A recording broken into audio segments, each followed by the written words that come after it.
রাধে রাধে বন্ধুরা, রাধারানীর পরিবারে তোমাদের সকলকে স্বাগত। আজকে আবার চলে এলাম নতুন একটি রেসিপি শেয়ার করব বলে।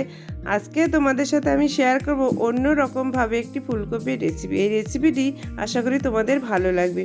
তার জন্য গোটা একটা ফুলকপি আমি কেটে ধুয়ে পরিষ্কার করে নিয়েছি। এইবারে আগে থাকতে কড়াতে জল বসিয়ে দিয়েছি। এবার এই জলের মধ্যে আমি দিয়ে দেবো সামান্য পরিমাণে লবণ আর দিয়ে দেবো একটুখানি হলুদ গুঁড়ো। এবারে কেটে রাখা ফুলকপিগুলোকে দিয়ে ফুলকপিগুলোকে আমি একটু ভাপিয়ে নেব। ফুলকপিটা যতক্ষণে ভাপানো হচ্ছে ততক্ষণে আমরা মশলাটা তৈরি করে নেব। তার জন্য একটা টমেটো কুচি দিলাম আর দিয়ে দিলাম 1 চামচ মগজ, 1/2 চামচ পোস্ত আর দেব কিছুটা চিনেবাদাম। এবার পরিমাণ মতো জল দিয়ে মশলাটাকে ভালো একটা মিহি পেস্ট তৈরি করে নেব। মশলাটা আমার রেডি হয়ে গেছে, বাটিতে ঢেলে নিয়েছি। এইবারে ফুলকপিগুলোও ভাপানো হয়ে গেছে, ফুলকপিগুলো জল থেকে ছেঁকে নেব।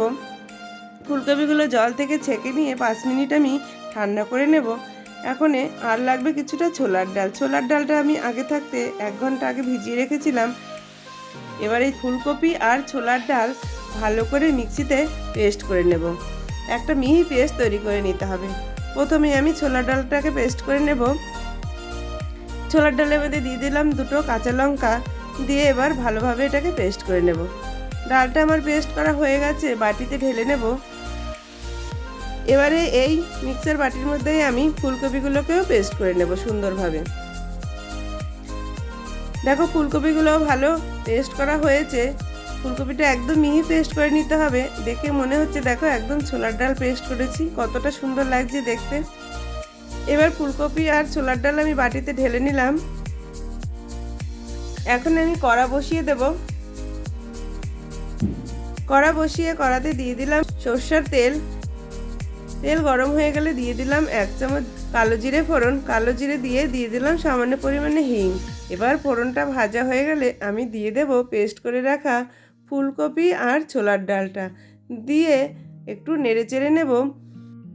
নেড়েচেড়ে এবার আমি এক এক করে গুঁড়ো মশলাগুলো দিয়ে দেব। প্রথমেই আমি দিয়ে দিলাম পরিমাণ মতো লবণ, তারপরে দিয়ে দিলাম ছোটো চামচের 1 চামচ হলুদ গুঁড়ো, 1 চামচ ঝাল লঙ্কার গুঁড়ো, 1 চামচ জিরে গুঁড়ো, 1 চামচ ধনে গুঁড়ো, 1 চামচ গরম মশলা গুঁড়ো দিয়ে সমস্ত উপকরণ ভালো করে মিশিয়ে গ্যাসের আঁচটা একদম কমিয়ে অনবরত নেড়ে যেতে হবে। গ্যাসের আঁচটা একদম লো টু মিডিয়ামে রেখে অনবরত নাড়তে নাড়তে সুন্দরভাবে একটা আঠালো ডো তৈরি করে নিতে হবে। এই সময় আমি দিয়ে দিলাম কিছুটা কাসুরি মেথি, দিয়ে আবার ভালো করে নেড়েচেড়ে শুকিয়ে নেব। ডোটা যতক্ষণ পর্যন্ত হচ্ছে ততক্ষণ পর্যন্ত সমানে নেড়ে যেতে হবে, নাড়া কিন্তু থামানো যাবে না। দেখো ডোটা কিন্তু আমার হয়ে গেছে। এবার আমি আগে থাকতে একটা থালায় কিছুটা সাদা তেল মেখে রেখে দিয়েছি। এবার এই ডোটাকে থালার মধ্যে নামিয়ে নেব। নামিয়ে 5 মিনিট ঠান্ডা করে নেব। ডোটাকে নামিয়ে সুন্দর একটা শেপ দিয়ে নেব। আমি ডোটাকে চৌকো শেপ দিয়ে নিয়েছি। তোমাদের যার যেরকম ইচ্ছা সেরকমভাবে শেপ দিয়ে নিতে পারো। এবার ঠান্ডা করার পরে একটা ছুরির সাহায্যে সুন্দরভাবে আমি কেটে নেব। আমি চৌকো চৌকো করে কেটে নিলাম। তোমাদের যার যেরকম মনে চায় সেরকমভাবেই কিন্তু এটাকে কেটে নিতে পারবে।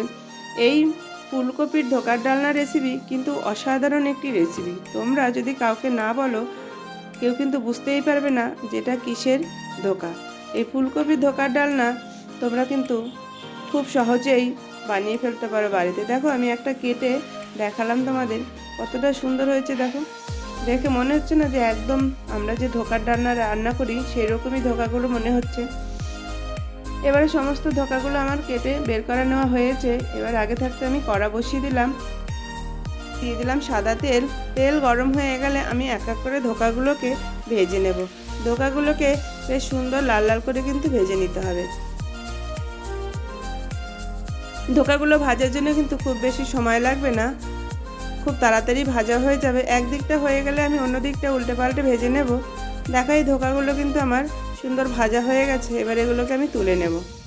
এই ধোকাগুলো এমনিতেই এইভাবে শুকনো খেতে কিন্তু দারুণ লাগে। এইভাবে আমি বাকি ধোকাগুলো ভেজে নেব।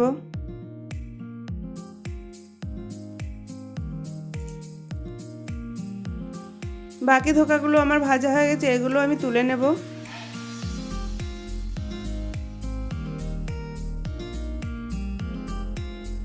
এই দেখো সব ধোকা আমার ভাজা কমপ্লিট।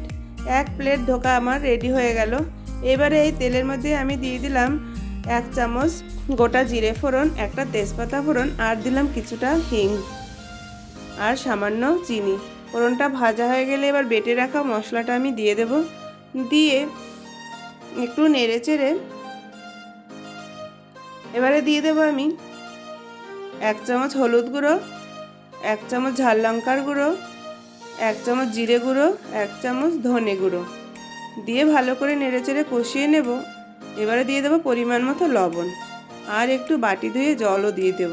এবার মশলাটাকে বেশ ভালোভাবে সুন্দর কষিয়ে নিতে হবে যতক্ষণ পর্যন্ত মশলা থেকে তেল না ছেড়ে আসছে। দেখো মশলাটা কিন্তু আমার কষানো হয়ে গেল। এবারে আমি দিয়ে দেবো পরিমাণ মতো জল। জলটা দিয়ে 3-4 মিনিট আমি সুন্দরভাবে ফুটিয়ে নেব। ফোটানো হয়ে গেলে পরে আমি দিয়ে দেব ছোটো চামচের 1 চামচ গরম মশলা গুঁড়ো আর দিয়ে দেবো একটুখানি কাসুরি মেথি। এইবারে নেড়েচেড়ে ধোকাগুলো আমি দিয়ে দেব। ধোকাগুলো দেওয়ার সময় সেইটা আমি দেখাতে পারলাম না, আমার মোবাইলটা বন্ধ হয়ে গেছিলো, তার জন্য আমি এই সিনটা তোমাদেরকে দেখাতে পারলাম না, তার জন্য আমি দুঃখিত। ধোকা দেওয়ার পরে আমি দিয়ে দিলাম 1 চামচ ঘি। ঘি দিয়ে দেখো ধোকার ডালনা কিন্তু আমার পুরোপুরি রেডি। এই ফুলকপির ধোকার ডালনা কিন্তু গরম ভাত, রুটি, পরোটা সব কিছুর সাথে দারুণ লাগে। তোমরা একদিন হলো এই রেসিপিটি ট্রাই করে দেখো, আশা করি তোমাদের ভালো লাগবে। আর এই ফুলকপি ধোকার ডালনা রেসিপি তোমরা যদি কাউকে না বলো, সে কিন্তু ফুলকপির ধোকার ডালনা হিসাবে খাবে না, এমনি ধোকার ডালনার মতোই কিন্তু মনে হচ্ছে। এই রেসিপিটি যদি তোমাদের ভালো লাগে লাইক শেয়ার কমেন্ট করো। আর এরকম নিত্য নতুন রেসিপি পাওয়ার জন্য আমার চ্যানেলটিকে সাবস্ক্রাইব করে রাখার অনুরোধ রইল। আজ তাহলে আসি বন্ধুরা, দেখা হবে নতুন একটি রেসিপি নিয়ে। রাধে রাধে।